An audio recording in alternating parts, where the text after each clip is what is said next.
to another edition of Thunderdome!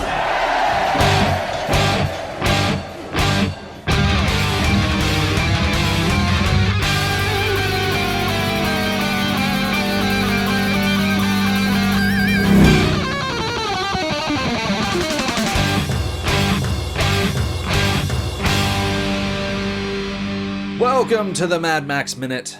You know, Julia, they don't die in the desert at this time. What? The desert doesn't kill them. I'm explaining it to you because you look nervous. I wasn't nervous. Maybe I was a little bit concerned, but that's not the same thing. Of course, we can stop now if you want. No, we can watch a little bit more if you want. Okay, I would like that. Anyway, this is Mad Max Beyond Thunderdome, 1 minute at a time. I'm Rick. And I'm Julia. And today we're talking about minute 74, which begins with Scrooloose returning to wake everybody up, and it ends with Max following Savannah into a large pipe. Back again with us are Jonathan and Tabitha Carlisle from the Princess Bride Minute. Oh, guys, that was a great intro. It warmed my heart and reminded me of all the fun times that we had with that podcast. It was very cool.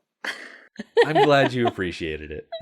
It actually made me want to watch that movie again, which is great. You know, after you watch a movie in 1 minute at a time, it's great to actually want to watch the movie again later. As I was putting that together, I vowed that I would not do a Peter Falk impression because I do terrible impressions. I love every one of them.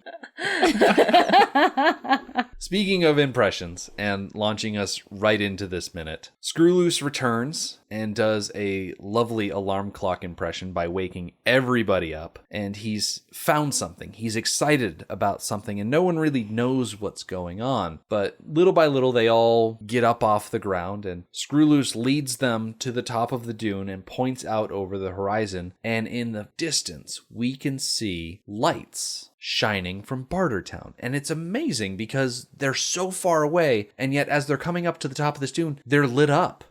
Yes. As if there was a stage light. Yeah. Maybe the moon is really bright.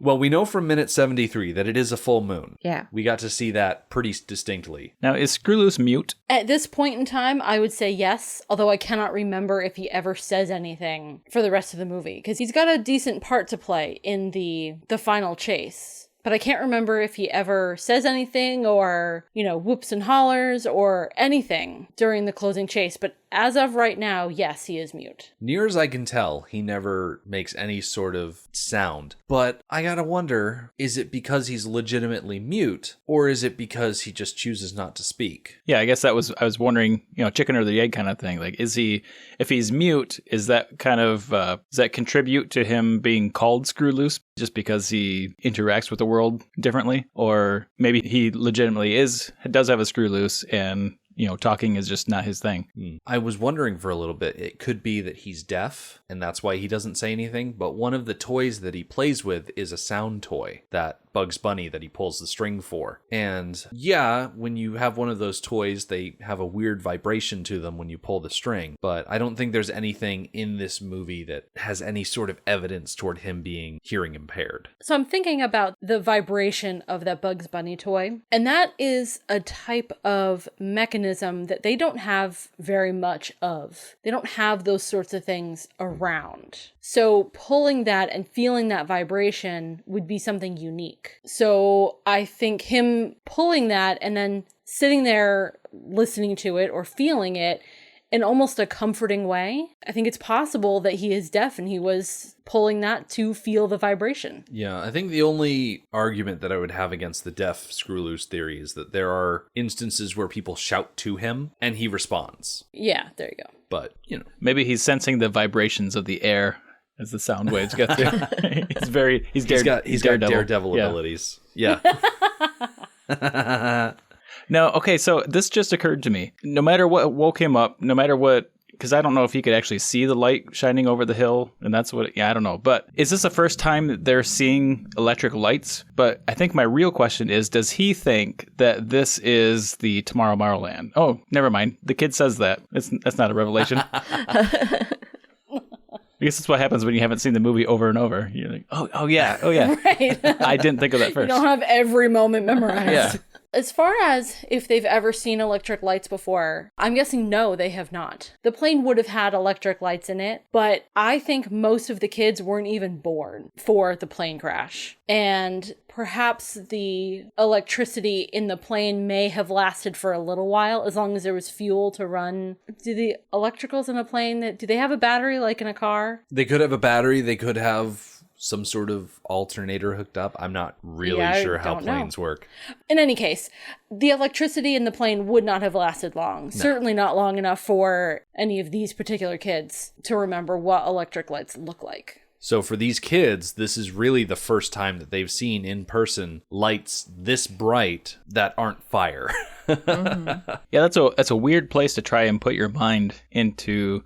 I know that they've heard stories, so at least there's something there. But even if you've heard stories, you're imagining of what lights might look like. You know, like this might be blowing some of their minds right now, seeing what it actually looks like, or it might be underwhelming. I mean, they might be excited that the promise of Tomorrowland, but at the same time, some of them might be like, "Oh, that's what it looks like." Meh. Given that their only exposure to modern society is what they can see through the stereoscope toy with the slides, you don't get the full effect of an electric light when you're looking at something backlit by a fire. So they have pictures of cities and high scrapers and the river of light and all of that, but it's just not the same. So seeing it in person, I imagine they are pretty amazed. And the littlest one, Eddie, is the one who just straight up asks, is this Tomorrowland? And of course, Max has to be the buzzkill and say, no, it's Bartertown. Bartertown.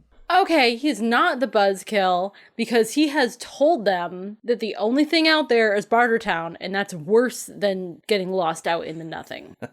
How does Max know that this is not Tomorrowland? Like, we might know it's not a great place. It's probably not a good place for kids to be, but who knows? Maybe there's something there. Maybe they could make something out of it, or maybe Auntie would welcome them in. Maybe Max has his own experience, and it's just not the experience that they would have. It could also be that in his wandering, Max has stumbled across just another settlement.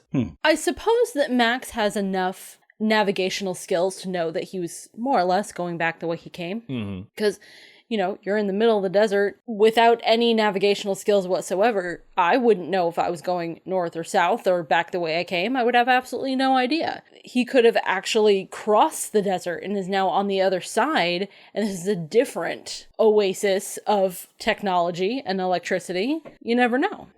But I think Max does know because he's an experienced wastelander. Yeah. So earlier when he was left out in the desert, and then was that Savannah that brought him in? Yes. So how far did she drag him? And because that would mess up your compass, not knowing how far you went or which direction. But maybe, I don't know, maybe he can recognize it. I think Savannah only dragged Max for half a night and a good chunk of a day. Only? That's a long time. That's what I was thinking.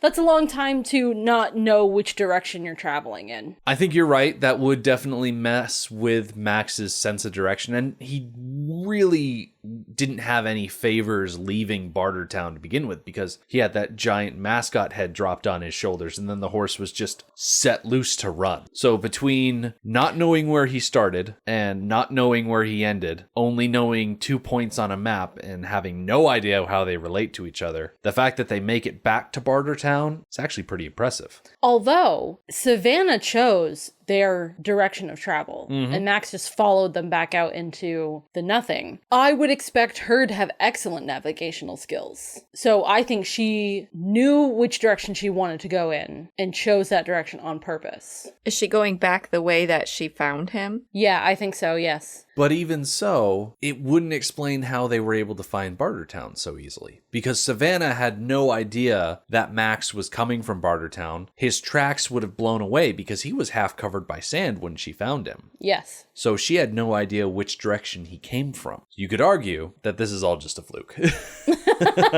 Hollywood contrivance. Maybe like Julia said, Savannah took him back at least where she found him, at least as a starting point. And maybe that's the same pit that the horse fell in. I was wondering that the other day. So there's the horse and his boy. So maybe they fell into Narnia, and maybe they're all okay. Maybe. We can only hope. I'm just so happy you made a Narnia reference. Probably one of the least popular ones, but I love A Horse and His Boy. I wish they would make it into a movie. that would be interesting. Yeah, instead the only movie we have is A Boy and His Dog. That's a very different story. I want to take a slight detour as everyone is standing up here at the top of this dune looking out over at Bartertown in the distance, because these events that we see are very different in the book. From the point of the fade in at nighttime to this wipe that we see at the end of this shot specifically. In this shot, it's just them standing there. Max says, no Bartertown, and then he says, it's our only chance. And then there's a wipe, and suddenly they're at this pipe. There's a lot that happens between second 34 and the wipe somewhere around second 40. And I pulled all of my stuff from the Mad Max storybook, because not only does it include information about why Max is suddenly Bartertown's our only chance, but it also explains the whole gecko situation. Buckle up for more child death. Oh. Is all I'm saying. Not more child death. Since you did reference us to the storybook, I'm looking one page back, referencing last minute, basically, where the sand and Finn fell in the sand. This is also explaining that Finn had all their water, so now their water's all gone. Mm-hmm. Yeah, it really makes their situation a bit more dire, because all of the water that Max and Anna and Tubba and Eddie were carrying, they probably used up most of that. And then Savannah and all of them, if Finn was carrying all the water, boom, there it's gone. So it is what it is. Before we wipe, or that's a weird way of saying that, but before anyway, before that happens, before the wipe happens, so Bartertown, these lights are going. I know we've seen it earlier in the movie, and it does seem to be a lot of activity at night, but do they really have that much energy that they're just, letting the candles burn all night long? Well, with 400 pigs all producing methane at once, I'm sure they've got some energy to burn. Ooh, is that like, again, around here, at least years ago, there was kind of a oil boom in northern Michigan here. So we still have some oil refineries sitting around, and every once in a while they've got like exhaust things, and every once in a while they flare up just to kind of burn off the excess or whatever. So I wonder, with their methane, do they ever have to do that? They just kind of like flare the lights? Is there a process involved, I guess, that they might have some extra waste or something that they need to get rid of that's not usable any other? I don't know. It could be. It could also be that their generator systems don't have batteries. So as long as they're producing energy, that energy is flowing. So the only way for them to turn off the lights would be to just turn off all power. So they just leave everything running. It's sort of the fluorescent light situation where it costs more energy to turn it off and turn it back on again, as opposed to just leaving it running. Sure. I'm sure in Bartertown, if you turn something off, there's no guarantee it's going to turn back on. So just keep exactly. it going. I was also thinking that Master Blaster, he wasn't that great a guy, and he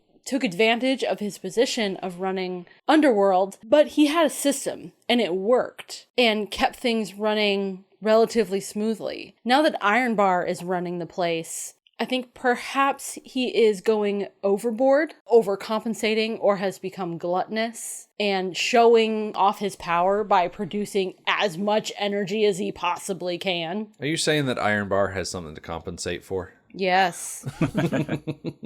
That's really not a bad plan, though. I mean, if he's doing it just out of his ego, then that's not great. But if he's doing it as a exchange of power, or whatever, that the people of Bartertown would be like, yeah, I think we're okay with this Iron Bar being in charge because we've got plenty of power. And then he can kind of dial it back a little bit after everyone gets safe. Who doesn't love Iron Bar? He's such a rock star.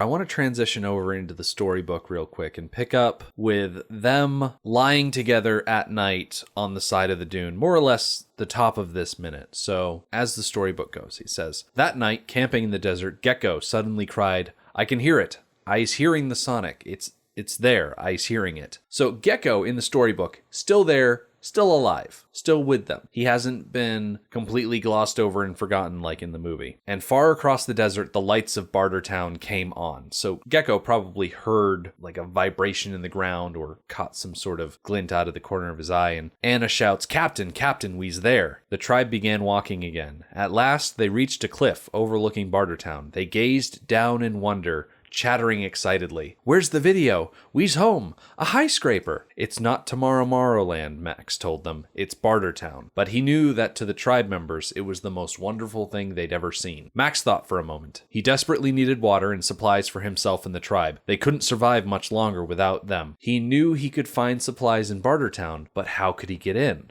Certainly not the way he'd gotten in before. The collector would see him. Suddenly, a guard who was patrolling the town caught sight of Max and the kids on the cliff. They ducked out of sight. Suddenly? So they're a lot closer in the book than they are in the movie. Yeah, they're a lot closer. When you're looking at set photos for Bartertown, you notice that they built it in a quarry. So around the back edges of Bartertown, there are cliffs. So in the storybook, they walked almost to the point where they would have just fallen into Bartertown if they'd gone too far.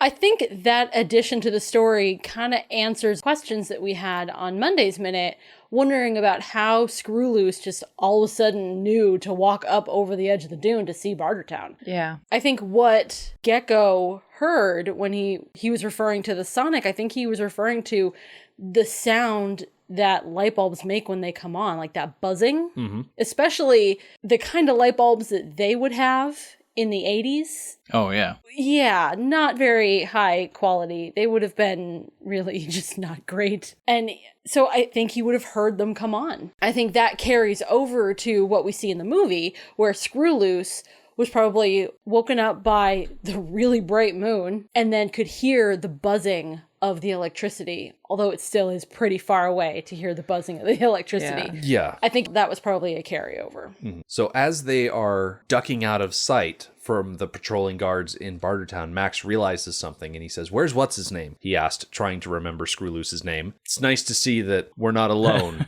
in having a hard time remembering these kids' names. Max is having an equally hard time. So the kids looked around. Scrooloose was nowhere to be seen. Max needed time to think. So he led the kids back to the salt lake and the poles in the ground, the place where Auntie Entity had banished Max to the desert after the fight with Blaster. So they did go back. They went somewhere else. Like, the area where Max was released to go to Gulag is a place called the Castle out in the Kuberpedi area. And so he brought them there because he knew that that was a place that the guards don't often patrol. I mean, that's their exiling point. That's where they have these sticks in the ground to mark how many people they've sent out into the gulag. So he brings them there as sort of a staging area. As they're gathered there, Scrooloose comes back. He doesn't speak, but very excitedly pulls at Max's arm, wanting him to follow. All right, said Max. He turned to the others. You stay here. Scrooloose leads Max to the edge of Bartertown, and Max's monkey, co-pilot, is waiting by a drain pipe opening from which she had escaped so many days before. So Max sees this and says, good. He knew he'd get into Bartertown through that way. If Sally Ann can get out, they can get in. So Max tells Scrooloose to wait and says, I'll get the others. And he turns around to find that more or less everybody except for Savannah, Anna, and Gecko have followed him. Like, they're already there right behind him. So Max more or less tells everybody, okay, you wait here. I'm going to go back for the others. And in a little comedic point, he hands a stick to Scrooloose and says, use this. The first person who moves, belt him. Understand? And so Scrooloose nods. And Max turns to leave, and Scrooloose hits him with a stick. Perfect. Because he moved. Of course. Back at the Salt Lake, Savannah and Anna, which I gotta say, the two of them being in close proximity to each other, that's just something that doesn't feel right about saying Savannah and Anna. It sounds weird to me. Just gonna put that out there. Anyway. You could say Anna and I was Savannah. gonna say, you gotta Yeah, that's not better. No, it's rhyming. It has rhythm. Yeah, I don't know. Back at the Salt Lake, those two are tending to Gecko, and he is lying there on the ground. His head is in Anna's lap, and he's muttering to himself. So Max walks up, and Anna looks up to him and says, he's talking to Mr. Dead. And Gecko says, that you, Captain? We's there. And Max gathers Gecko up and carries him to the cliff to show him Bartertown, and Savannah and Anna follow. And Max seats Gecko on the ground, and Gecko tries to focus his eyes, and he says, I sees it. I sees the river of light. We's there, ain't we? Tomorrowland? And Max says, yes, son. He said, but where's the Sonic? Anna brings him his stick with the record on it, and she hands it to him and puts his headphones on his ears. And this whole time, Anna's trying really hard not to cry. And Gecko gasps, saying, it ain't here. I ain't gonna hear it. And then he looks at Anna and he says, but you will. And he gives her his headphones. He says, you'll hear it for me. And then Gecko was still. Aww. Oh, man. Yeah. And they cut that from the movie. Yeah, well, we didn't really care that much when Finn died, so I guess we'll just fade out. We'll just completely cut the next one out. Keep moving. Maybe one death is all that Warner Brothers would allow. Like, they saw an early cut of this movie and they're like, well, George, because Miller and Ogilvy. You see, we got a scene with one kid dying, and then almost immediately you've got another kid dying. I don't know about that, George. This is a PG-13 movie. It's for children, because that's how Warner Brothers thinks. So they made him cut one. If you had to choose between cutting one death or the other, would you have chosen the same, keeping Finn McCool's death and cutting Gecko's death, or would you have switched it? Oh, I absolutely would have switched it. I agree. I think Gecko's death was more interesting, which is a horrible thing to say about death, but it's a movie. Now, why did he die? Or why was he dying, I guess? Before the story even started, before we came to the Waiting Ones, he had fallen and hurt his leg. And that's really the only thing that's said about it, except that we know he had an infection. So I'm guessing he had like a gash in his leg, some sort of open wound that got infected, which Anna Goanna has been tending the whole time. And he had kind of a brace type thing around his leg, so he wasn't too quick with the walking. So when he followed Savannah out into the desert, he was too slow, and because the tribe has very distinct rules about keeping pace, if you can't keep up, you're left behind. And so the reason that Max and Anna were dragging Gecko through the desert as they were looking for Savannah and the others is because they found him blinded by the sun, crawling through the sand. He'd lost his stick. He couldn't find anything and he was completely disoriented. And so they found him and took him along because they couldn't just leave him in the middle of the desert. That's sad that everybody else just left him. Yeah. But tribe ways, I guess. Tribal rules or not, that's still pretty sucky. Yeah. Thank goodness he had Anna, who actually cared whether he lived or died, and she's basically the only one. Yeah. She went out of her way to save his life. We're pretty sure that the only reason Anna went with Max was to find Gecko. Yeah, if he wasn't involved, she wouldn't have gone. So if those were the established tribal rules, why did he go in the first place? That's a really good question, and I do not know. I think he just really wanted to find Tomorrowland on his own. He wanted to see it. He wanted to find the Sonic in the video, and he was just going to go full steam ahead, disregarding the circumstances. So I have another question, since Tomorrowland keeps getting brought up. Are they calling Tomorrowland, like, is that the name of it? Or is Tomorrowland the name of it, and they just kind of put their affectation on it? I think that they actually think the name of the place is Tomorrowland, because they don't seem to really have metaphors and idioms in their language anymore. They take everything very literally. So I don't think they see nicknames as nicknames. They see them as names. Sure. Hence, Scrooloose. Right. So I think they think the physical place of Sydney is actually called Tomorrowland. So they know what screws are?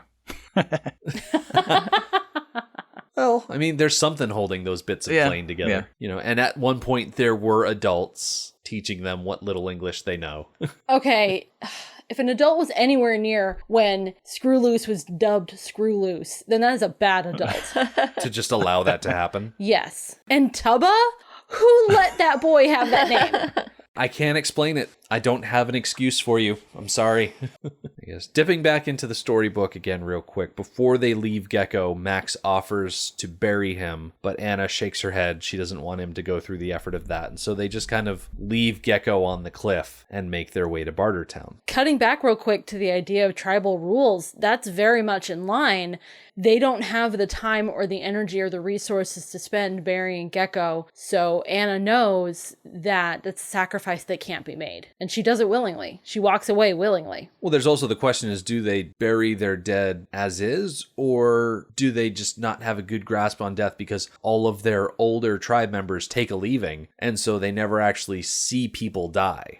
Well, I do think they see people die. There's always illness and injury, which Gecko probably would have died anyways. You know, getting trapped out in the sun certainly did not help and certainly accelerated the infection. But let's be honest, he was going to die anyways. Yeah. And he can't be the first one to die of an infection or a disease.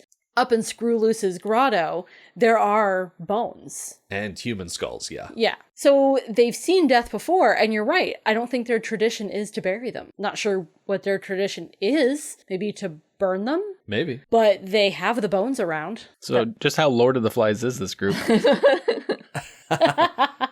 We talked about Lord of the Flies on our weekend episode when we were talking about Hook. And one of the big differences between Lord of the Flies and The Lost Boys, and also The Waiting Ones, is the Waiting Ones actually kept a relatively humane society. Sure. Where there are no factions, there's no competition for power or resources. They've actually developed a society peacefully. Maybe it wasn't always that way, maybe it wasn't always peaceful, but they've evolved into something peaceful. Mm-hmm. Everyone is so focused on their role within the tribe that there's no room for politics. And these are kids raised in a wasteland. These aren't a bunch of English school boys that have been taught history and civics in proper English boarding school. So they haven't been tainted by this idea of backstabbing and politics and I'm in charge, no, I'm in charge, I'm the leader, or whatnot. They just have their roles. Slake is a hunter. Gecko is the radio guy. Skyfish is obsessed with kites. There are fishers and gatherers and people that keep watch. Like, everyone has a job and no one has time for petty politics. So in Lord of the Flies, their education was their downfall. Oh, yeah. With the Waiting Ones, their ignorance is the reason for their success. Lord of the Flies is a textbook example of the danger of hypermasculinity. This idea that you have to be a tough guy hunter man and dominate other people around you in order to survive. And that sort of thinking leads only to destruction, as shown in the book. And we've definitely seen examples in the society of the Waiting Ones.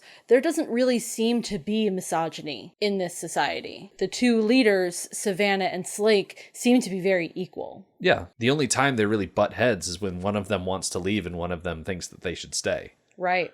That argument had absolutely nothing to do with gender. So that's interesting. I mean, it's interesting in the light of this entire movie because it does seem like there's two different tones, but I guess they could be on purpose because where Auntie is trying to reestablish a society, but she's kind of doing it the only way she knows how, you know, with the Thunderdome and everything. But I guess in this movie, the answer isn't with the old generation that knows the old world. It's with the new generation that's just starting fresh, I guess. Like she's trying, but she can't actually do it. I like the idea that she's using the only pattern that she knows. She's seeing at least short-term success, but these kids have been at it longer than Auntie has been building up Bartertown, and they have no map. The kids are just winging it. And there's no fighting and killing in amongst the Waiting Ones. There's no power grabs and backstabbing. So I think they've kind of done the right thing. And I think their innocence helped with that. Mm-hmm. So getting back to the minute at hand,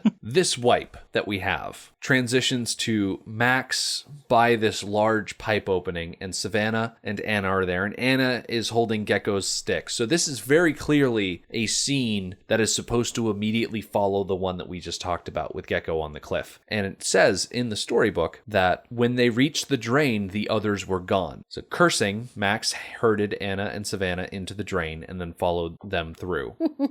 Wait, in the storybook, it says that he curses? Okay. Yeah. I like how the storybook is just like a simplified, almost a kid's version, where in the screenplay, he actually swears. In this shot, yeah, it's just the three of them because he left Scrooloose and the others outside the pipe and they went in on their own. But the way they cover up this whole why isn't anybody else around the pipe thing is they add in 80-yard voices of the other children. For instance, you can hear Anna telling them, wait, stick together, and Kusha pipes up with, where are we? And we hear Skyfish saying it's Bartertown. We hear Eddie pipe up saying, oh, it stinks. And we don't actually see any of them, but we believe that they are just inside the pipe, and because of that wipe, we didn't get to see them enter it, where in reality, this is a remnant of that other story. In fact, I think this shot here of Max and Savannah and Anna going into the pipe is the last remnant of the ditched Gecko storyline, far as I can tell. Well, it definitely clears things up because, I mean, we're on our second minute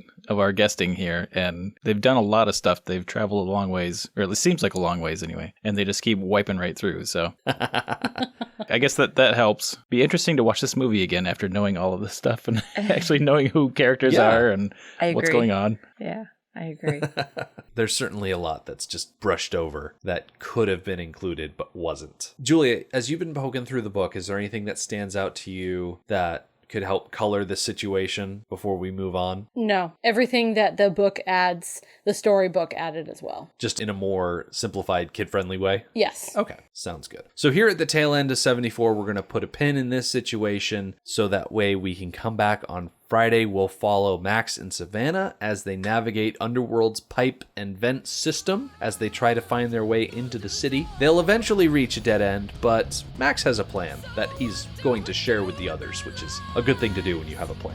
The Mad Max Minute podcast is a fan project by Rick and Julia Ingham. The Mad Max franchise was created by George Miller and Byron Kennedy, is presented by Kennedy Miller Mitchell Productions, and distributed by Warner Brothers. Mad Max Minute is produced and edited by Rick Ingham. Our opening music is Verdi's Dies Irae by Daniel Batista of danielbatista.com, and our outro music is We Don't Need Another Hero by MilitiaVox of militiavox.com. Our home on the internet is madmaxminute.com. You can follow us on Twitter at madmaxminute, like us on Facebook by searching for Mad Max Minute, and join our Facebook listener group, Mad Max Minute Beyond Microphone. If you'd like to support the podcast, visit madmaxminute.com, where you can check out our TeePublic storefront by clicking the store link, join our Patreon by clicking the support link, or make a one-time donation by clicking the donate link. Thank you for joining us for Minute 74 of Beyond Thunderdome. We'll see you next time. Everybody!